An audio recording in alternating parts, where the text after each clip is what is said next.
Hi, everybody, and welcome to Weekend Game Plan with Marcus Hersh. I'm Dan Illman, along with Daily Racing Form handicapper and analyst Marcus Hersh. 3 spot plays for you this Saturday, all of them on the turf, and we will begin at Aqueduct for the Artie Schiller Stakes. This race carded as race number 8, and boy, Marcus, there is a ton of speed loaded up in this field. Yeah, definitely. I mean, it's hard to get beyond the thought that there's going to be a strong pace. Now, we see all the time where there are multiple pace entrants and races don't turn out to be as fast-paced as you think. But I could see Dr. Edgar reading a little bit off the lead, but like Voodoo Song and Gidu and Abiding those horses are all, in my mind, pretty much strict need the lead sorts. And if they all run, they're going to have to be going fast. I guess, Dan, the one scenario I could see playing out, I mean, Voodoo Song is such a confirmed front runner and is quite quick and has at times shown an ability to set a strong pace and finish off of it. I guess he could be the one that gets loose, but I don't think he's going to. And I also think that he's not quite the same horse as last year, and he just ran the best race of his season on October 19th. So to me, he's a little bit of maybe a regression candidate. So with the pace and with my thoughts about him, I went looking a little deeper here. Now, the deep closers in here are coming out of the Baltimore-Washington International Turf Cup and the Laurel Caribou Club. Of course, the Chad Brown horse down towards the rail that chased Caribou Club last time out. Those horses are going to take the lion's share of the money. Weekend Game Plan, all about value. You like this rock-solid New Jersey-bred Golden Brown, and it's kind of hard to argue with this horse's consistency. Dirt, turf, he fires every time, and he's got more tactical speed than those 2 closers I already mentioned. Yes, as long as rock solid New Jersey bred is not an oxymoron, I'm going to be with you on that. Now, the connections of Caribou Club, Dave Grenning for the New York correspondent for the Racing Form did have in his advance that they don't want to run that horse if the turf is wet.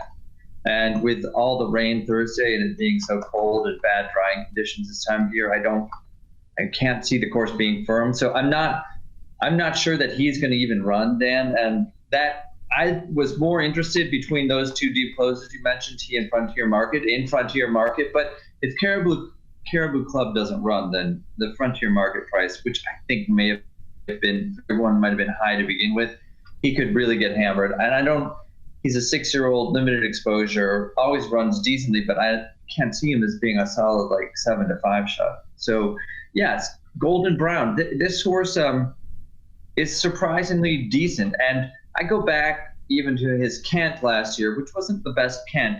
Carrick won the Secretariat, a race he has never come close to duplicating since coming out of that race. But this horse scored a solid victory in that age-restricted Grade 3. And I'm of the opinion that the mile and 1/8 of that race was farther than his natural distance predilection. I think that this mile is better.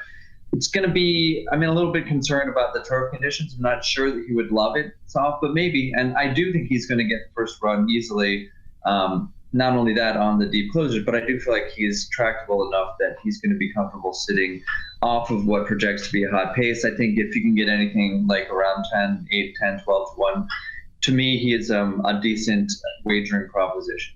We'll move on to the Atlantic Beach Stakes, also at Aqueduct. We'll throw up the field for that race right now. 2-year-olds going 6 furlongs and a couple of horses that chased 4-wheel drive. And we all know 4-wheel drive, of course, came back to win the Breeders' Cup Juvenile Turf Sprint. We've got Freewheeler. We've got Embolden in this race. I thought it was kind of odd, and I discussed this with our colleague Mike Beer in the DRF Stakes preview, that Embolden's connections, it almost was as if they instructed the jock to make a concerted effort to take the horse off the pace last time out. And all things considered, I thought Embolden ran well. I would expect Embolden, this time with blinkers on, to be more forwardly placed. As would a lot of these horses, wouldn't you say? I see at least as much pace in this race, relatively speaking, as in the Artie Schiller. I think they're going to be flying up front. And I don't know, I don't necessarily like anybody to survive that duel. I could poke holes, and did, in the form of all these horses. Doing the Maryland circuit, this Maryland bred So Street, well, I gave him a little bit of a chance at a price. I think he might be able to sit a little bit off the pace. But I ended up siding with a 20-1 morning line shot here, who on the surface might not look that competitive, Axioma, but this is a horse that I've kind of been following since I saw him win so well at Indiana Grand, a race, a track that I cover in his second start. And so if you go back and you see his career debut, that was a very sharp performance. They say he caused the trouble, but he took as much as he gave in that race. And then I can just start going down the line, making excuses, dirt and fast pace, and the Alice Park race, didn't want that. He was way too close to a strong pace in the Kentucky Downs race. He wants to sit back and make a run. At Keeneland, he finished right behind, 2 lengths, third behind Chimney Rock, who was second in the Juvenile Turf Sprint and Breeders' Cup Friday. And also, just watching him go in that race, I don't think that he traveled in a way to suggest that he really liked that course, which can be very tricky in the fall. A lot of horses don't handle it. So I'm hoping that the jockey Saez, he's coming back on short rest, but he really didn't run at all in the street sense with blinkers off, dirt mile, not what he wants to do. Obviously, you can't really say a lot about the management style of the Connections with how they've treated this horse so far, but sometimes you'll just accidentally back into a right spot. I think a turf sprint with a fast pace in front of him, if he can sit back and make a run, is what he wants to do, and I'm pretty sure the price is going to be generous. We'll take a look at Axiomo's last turf race. I thought it was the race in the Indian Summer that you mentioned. It didn't seem like he really handled the course. He sort of plugs along, but this race also, the pace kind of fell apart in here, and I thought he was also close to the fast pace and still finishing as he did at Kentucky Downs. So I think you can give him that excuse as well. We see him punching on in those white blinkers at 20-1, considering that there's a fast pace in here. I'm not going to argue with you with Axiomo in the Atlantic Beach. Well, good. If you want to argue, I'm always up for an argument, Dan, but we'll just I'm not knocking 20-1 shots, Marcus. Yeah, I've noticed that's not a good habit.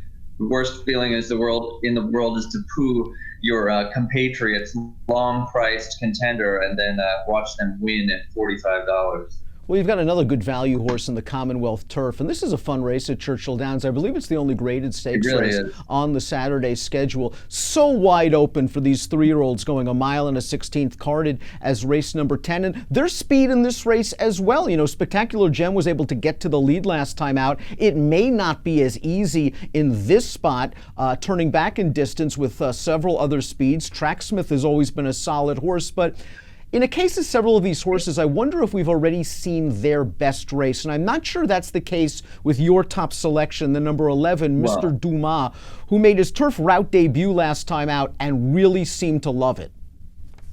Yeah, you've hit on exactly the way I viewed the race, Dan, and that talking about already plateaued and looking for kind of a fresh horse who isn't totally exposed, and he would be that.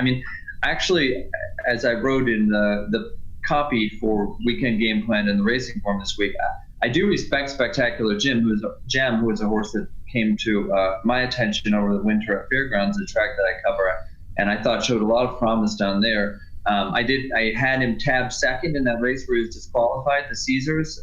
He was 35-1 there. I think that blinkers off made a big difference. And I don't think that he was gifted the Jefferson Cup. I think he won that race by going fast and being able to finish.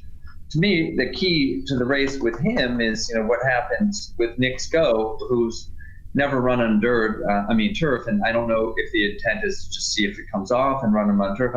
I haven't seen any confirmation that he's going to start on grass. If he does, there's no way that Spectacular Gem can outrun him to the front, and that just changes the entire dynamic of the thing. That another pace horse was cross-entered in a race on Sunday, which could take some of the sting out of the pace.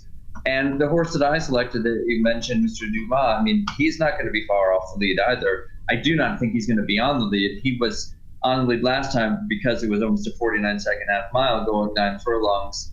But as far as willingness to pass horses, you'll have to go back to his race at Kentucky Downs to see that he's perfectly willing to go past. I thought that was actually, he finished third, but in my mind, it was an excellent third. I really liked the way that he came home in that race. And to me, he put aside all concerns about going a route of ground, the way he finished off his last start and galloped out. He was really, he couldn't have won more easily to me. He was in hand at the finish. And yeah, September 27th, he's got a nice break.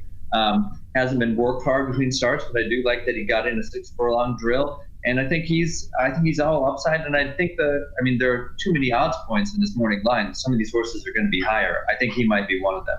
I agree. As he's stepping up in class, he might get lost in the shuffle. He is 6-1 in the morning line. I would not be surprised if he goes off at a higher price. There you have it. 3 price spot plays in 3 of the major stakes races across the country on Saturday. It's Weekend Game Plan with Marcus Hersh. Best of luck.